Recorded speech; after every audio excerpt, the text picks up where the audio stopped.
একটি ছোট গ্রামে মিস্টার প্যাটেল নামে এক চতুর কৃষক থাকতেন। মায়া নামে তার একটি অল্পবয়সী কন্যা ছিল, যা তার বুদ্ধিমত্তা এবং দ্রুত বুদ্ধির জন্য পরিচিত। একদিন একজন প্রতিবেশী কৃষক মিস্টার প্যাটেলকে একটি প্রতিযোগিতার জন্য চ্যালেঞ্জ করেছিলেন। তিনি বললেন, দেখা যাক কার মেয়ে বেশি বুদ্ধিমান।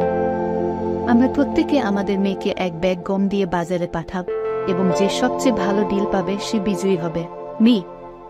প্যাটেল রাজি হন, মায়ের ক্ষমতায় আত্মবিশ্বাসী।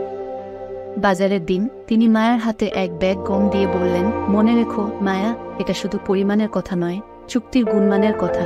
মায়া বাজারে যাওয়ার সময় একদল ক্ষুধার্ত কবুতর লক্ষ্য করল।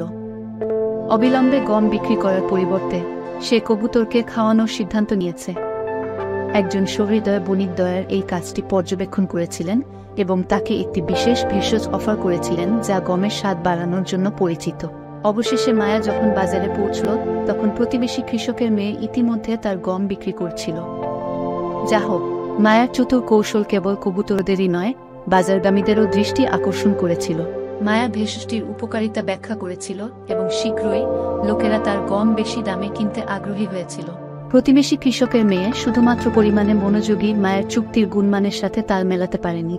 শেষ পর্যন্ত মায়ের গমের থলেটি কেবল ভালো দামই পায়নি, বরং তাকে দয়া এবং চতুরতার বিষয়ে একটি মূল্যবান পাঠ দিয়েছিল।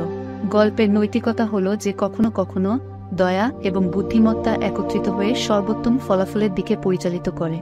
মায়ার চতুরতা তার সহানুভূতিশীল কর্মের সাথে মিলিত শুধুমাত্র প্রতিযোগিতায় জয়লাভ করেনি, বরং পুরো গ্রামের প্রশংসাও অর্জন করেছে।